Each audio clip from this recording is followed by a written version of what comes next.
A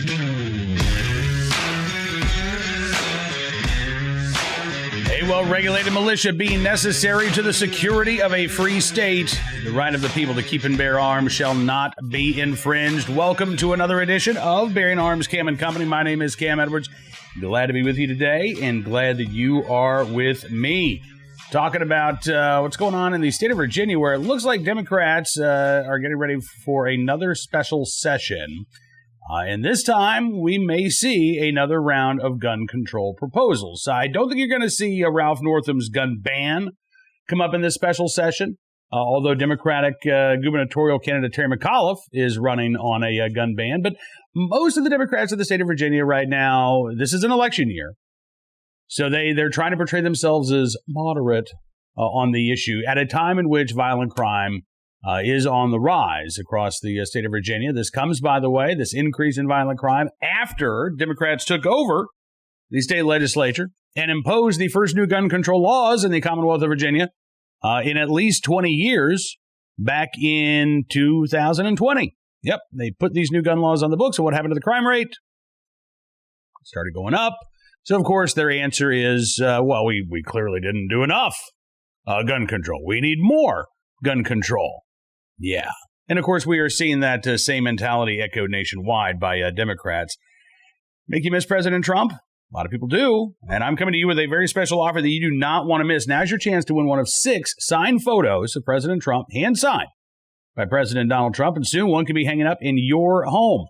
President Trump signed these photos. You want to make sure that all of his supporters have the chance to receive one. And now is your chance. All you have to do is text CAM, that's C-A-M, to 55404 today for your chance to win a beautiful photo of President Trump and First Lady Melania Trump, hand-signed by President Trump himself. Again, by texting CAM to 55404 right now, not only will you get entered to win, but you'll get exclusive double entry activation for a limited time. So text CAM to 55404 to have your name entered twice to win a hand-signed Trump photo. You don't want to miss this. Contest ends soon, paid for by the National Republican Senatorial Committee. All right, so in Virginia, as the Democrats are debating what they're going to do, Republicans are looking at the policies that they're going to suggest during the special session. You've got a police chief in Virginia who is declaring that what really needs to happen here is we need to be able to just track every gun out there all the time. Yeah. Chief of Norfolk, Virginia's police department, Larry Boone, according to Virginia Mercury, has been trying to gather data on how firearms flow from gun store shelves to crime scenes in the city's high-poverty neighborhoods. Though experts and politicians have floated multiple theories about what's driving an uptick in violence in Virginia and the rest of the country, Boone says guns are too easy to get and too hard to track as they change hands, and the COVID-19 pandemic made that problem worse. Boone said, quote, "The gun sales soared. They soared to such a degree that now we're dealing with Armageddon. We have young folks shooting young folks, and that's the reality of it." No, that's actually not the reality of it, Chief. Violent crime in the state of Virginia has been trending up for the last couple of years. It didn't just begin last year. Nope. In fact, Governor Ralph Northam has presided over an increase in violent crime that dates back, or the increase in homicides anyway, in Virginia that dates back to, I believe, 2017. We've also seen studies conducted showing that the increase in crime does not correlate to the increase in gun sales around the country. So I dispute Chief Boone saying, well, the problem is we've just got too many guns out there. Virginia has always had a fairly large percentage of individuals who legally own firearms. We've also had historically one of the lowest violent crime rates in the country. So if things are now moving in the wrong direction, I don't think it's because of increased gun sales. Again, we've had plenty of firearms in the Commonwealth of Virginia. What changed last year, besides the new gun control laws put on the books, is a pullback by police, and I believe an attitude, particularly in places like Norfolk, certainly in Richmond, Virginia, and some of the other hard-hit cities, that police themselves are a bigger problem than violent criminals. And I think that has emboldened violent criminals as a result. But let's continue on with what the chief has to say here. He says what's alarming him in the past year and a half is the age of the shooters and the age of the victims. That's the thing that stands out the most, how brazen they are. They simply don't value life. They'll pull a trigger intended to hit a specific target, but they don't mind collateral damage either. Okay. Now, if that's the case, then let me just ask a question here. What's the point of trying to track every firearm in existence? We have a much smaller number of violent criminals in Norfolk, Virginia that should be a lot easier to keep track of. And if we provide actual consequences for those violent crimes, guess what happens? Violent crime drops. If you don't provide consequences when a shooting or a homicide occurs, what happens? Criminals feel like they can get away with murder. And if they believe that they can get away with their crimes, they're going to commit more of them. Now, Democrats, as I mentioned, we're getting ready for a special session in Virginia. So Democrats are trying to figure out what to do here. And while we should not expect to see an attempt to ban modern sporting rifles, at least in this special session, it is clear that a lot of the stakeholders and the Democrat supporters do believe that the problem is, quote, too many guns out there. Tori Edmonds is with Virginia Commonwealth University's Clark Hill Institute for Positive Youth Development. And she said, quote, I think the availability of guns is one issue, but our attitude towards firearms is another, where we have a culture that they're in love with guns. And then we have communities where we begin to teach our young people that they've always got to be ready. Don't let anybody disrespect you. And it doesn't keep us safe. Well, again, no offense to Tori Edmonds here, but if you're talking about a culture of lawful gun ownership, responsible gun ownership, yeah, there are plenty of people out there who love their guns. More of them, I think, love their families. They love their rights than they love inanimate objects. But whatever. These are also not the individuals who are going out and committing a lot of violent crimes. I think that there's a pretty big separation if we're drawing the Venn diagram of law-abiding gun owners, violent criminals, not a whole lot of overlap there. But Tori Edmonds says, we've got these communities where we begin to teach young people, you got to be ready. Don't let anybody disrespect you. Doesn't keep you safe. Look, this is a bold idea. Democrats would never go for it. But what about teaching actual gun safety in some of these underserved communities? What about teaching actual basic firearms safety, including, by the way, the responsibility that comes with gun ownership? Now, is that the magic panacea that's going to solve violent crime? No. No, I'm not pretending that it is. But making guns a taboo object, as we've seen Democrats do in the cities that they've controlled for decades now, also doesn't work. So why don't we try giving a little education, a little training, a little responsibility, and try to inculcate a culture of lawful gun ownership? Because the idea of, well, let's make guns taboo and banned and then nobody will use them, that's been an abject failure. So let's move in the opposite direction. Let's see what happens if you start teaching everybody, including, by the way, those who might illegally possess a firearm, how to be safe and responsible with them. Offer up those gun safety courses. Look, it can't hurt. It can't do any more damage than the Democrats have already done. Now that I'm expecting Republicans to adopt that strategy in the special session coming up in Virginia. According to the Virginia Mercury, both Democrats and Republicans have signaled support for a strategy of actually targeting violent offenders with things like community violence intervention grants and things of that nature. But there's a big difference between what the right wants to do and what the left wants to do. As the Virginia Mercury says, community-based programs are backed by gun control groups. They also align with the arguments of pro-gun Republicans who say restrictive laws on gun ownership are less effective than dedicating resources to preventing and punishing gun crimes.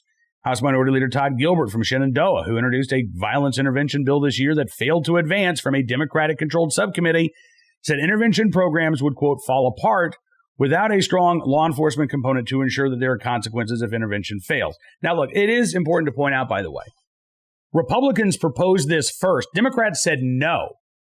Last year, Todd Gilbert introduced a bill that would give grant money to states to bring in Operation Ceasefire, program we've talked about in this program many times before.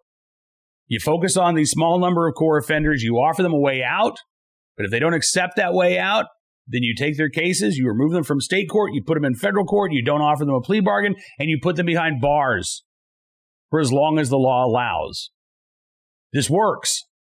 The strategy works. It doesn't involve new gun control laws. It actually tends to lead to fewer arrests overall, but because you arrested the most violent offenders, violent crime plummets. Democrats didn't want to do this last year. They couldn't even get a single Democratic co-sponsor for that proposal. And as the Virginia Mercury points out, this year, Gilbert's bill failed to get out of a Democrat-controlled committee, again because of concerns about, well, there's just too much policing involved. Yeah.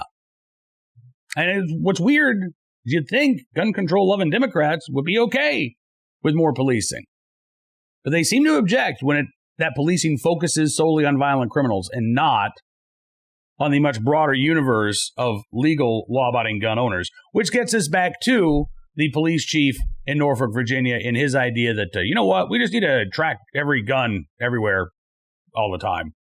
Larry Boone says that community violence intervention programs can be helpful with the right people involved and the right level of commitment. But he says that policymakers are, quote, chasing our tail if we never impact the flow of guns. To really make a difference, he said there should be a paper trail every time a gun changes hands. It's always been on the police, he says, to manage things that governments generations ago created. In any urban setting that has poverty, it looks like Norfolk, it looks like Detroit, it looks like Richmond. It's looked that way for decades. I'm going to say it again. Until we impact the flow and start tracking guns, we'll continue to have this conversation. Well, again, violent crime in Norfolk, in Richmond, frankly, even in Detroit, had been trending down for several years. Violent crime rates, homicide rates in the United States dropped by more than 50% between the early 1990s and 2020, when those reverses were lost, well, a lot of them anyway, with the biggest one-year spike in the country's homicide rate that we've seen in at least 60 years. So, again, I dispute the idea that it takes some sort of gun tracking, gun registration scheme to really get a handle on violent crime. First of all, some of the states with the lowest violent crime rates in the U.S. don't have firearms registration. Maine, Vermont, New Hampshire, Wyoming, all among the lowest rates of violent crime, all constitutional carry states, quite frankly. There are no licensing or registration requirements for gun owners. So I disagree completely with Chief Boone's assertion that, well, we just need to keep track of these guns and where they're going. First of all, criminals aren't going to do that. Even in states where you have gun registration and gun licensing laws, you still have a lot of violent crime, right? So what does Chief Boone think is going to happen here if you start requiring every transaction of a firearm to be accompanied by paperwork? First of all, how do you police that? How do you police those private sales? In states like New Mexico, Colorado, Washington State, that have imposed universal background check requirements in the previous years, you can hardly find anybody who's been charged because it's damn near impossible to police even after the fact a private transfer of a firearm. And then there's the fact that we live in a nation with 100 million gun owners, with more than 400 million privately owned firearms, and the constitutionally protected right to keep and bear them. So for Chief Boone to say, listen, we're never going to be able to get a handle on violent crime unless we deal with the flow of firearms. You live in a country where we've got a right to own them.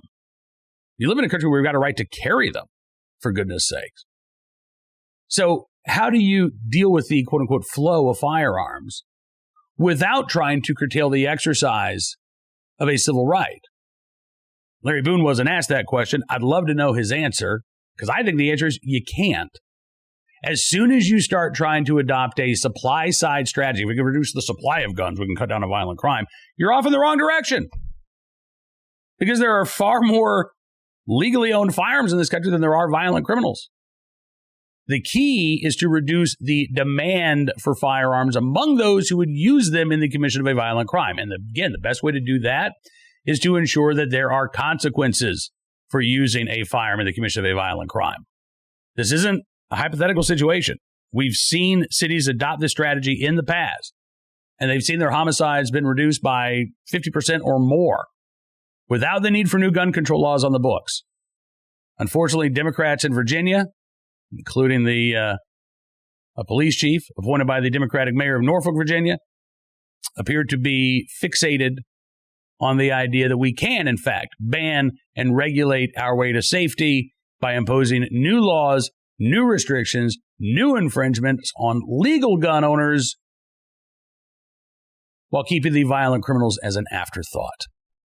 All right, let's turn our attention to today's armed citizen story, our good deed of the day, our recidivist report. Speaking of violent criminals, let's start there with the case out of Wichita, Kansas.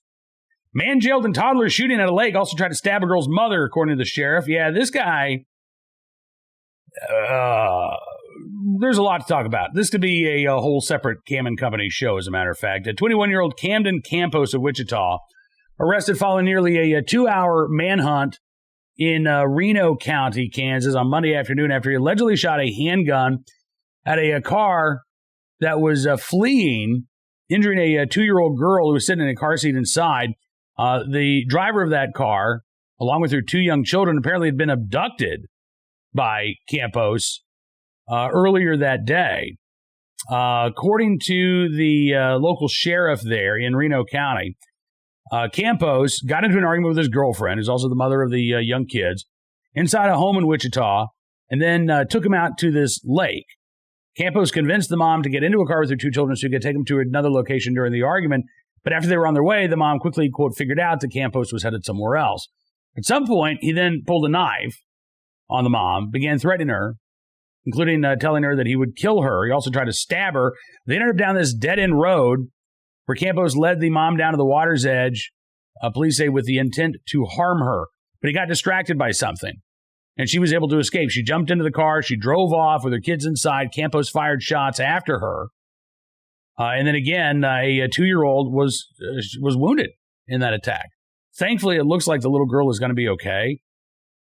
Campos has now been booked into the Reno County Jail on suspicion of felony theft, aggravated kidnapping, multiple counts of attempted first-degree premeditated murder. Bond set at $2.1 million. So where does the recidivist portion of our recidivist report come in here? Well, as it turns out, 2018, 3 years ago, Campos was arrested for multiple counts of felony aggravated battery as well as marijuana possession. Prosecutors allege that he, quote, knowingly caused great bodily harm or disfigurement of another person. And guess what happened? Campos got a plea deal, and the felony charges were dismissed. And instead, he pleaded guilty to misdemeanor charges, and he was sentenced to 18 months of probation, which expired last December. So rather than spending some time behind bars for an aggravated violent felony, Campos gets a slap on the wrist, is sent on his merry way, and is now back behind bars just a few short months later after being accused of attempted first-degree murder. So there you go. Camden Campos of Wichita, Kansas. Today's recidivist report. Our armed citizen story of the day from Omaha, Nebraska, where a resident shot a would-be home invader who ended up getting arrested for DUI, among other charges here. 36-year-old Benjamin Novak facing charges including fourth offense DUI, reckless driving, and attempted burglary. This was Sunday morning. Officers were called to a home on reports of a crash. According to an Omaha Police Department report, Novak hit several mailboxes in this residential neighborhood before he crashed through a fence and ended up in the backyard of a home. Officers said that Novak then attempted to break into the house, which is when a resident of that home shot Mr. Novak. He was taken to a local hospital, treated and released, now facing, again, several charges, including attempted burglary, reckless driving, criminal mischief, and a DUI fourth offense. Just a suggestion, but maybe it's time that Mr. Novak spend a little time behind bars, since he does not appear to be able to keep his drinking under control and appears to be a threat to the community when he gets behind the wheel of a car while allegedly intoxicated. Finally today, our good deed of the day. All right, this one, it's kind of a Rorschach picture. Kind of hard to tell what's going on there. This is a still frame from a very chaotic situation. A police officer running as fast as he can to save a family from a burning home in Jamestown, New York. And thankfully, he was successful in doing so. Officer Mark Conklin first alerted to a house fire on William Street while he was responding to another call. He immediately ran to the second address, which was nearby, where he found a house on fire, one person outside, 5 others, though, trapped inside. Now, Conklin's the first one there. Fire department doesn't even know about this fire yet. He requested help from the Jamestown Fire Department over his radio. He was then able to help 3 people outside from the main floor. And then there was a mom and a kid upstairs that Conklin was able to rescue they jumped to safety, and he ended up catching them. Jamestown Police Chief Tim Jackson says, I can say I've seen many examples of heroism over the years by officers, but after watching the video of this incident and speaking to others involved, I can say that the actions of Officer Conklin were, to say the least, one of the most outstanding examples of bravery, heroism, and exemplary service I have seen. We, the Jamestown Police Department, are honored to have officers such as Mark Conklin working in the Jamestown Police Department. So in the right place, at the right time, willing and able to do the right thing. Officer Mark Conklin there with the Jamestown, New York Police Department. We thank you, sir, for your very good deed. And we thank you, as always, for being a part of the program today. Don't forget to check out BearingArms.com throughout the day for even more of the latest Second Amendment news and information.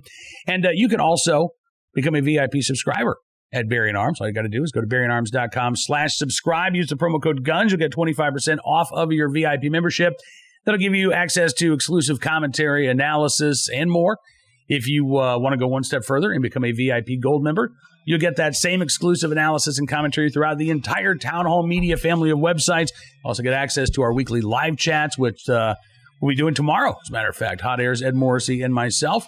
Again, just go to BearingArms.com/subscribe. You can find out all the details there.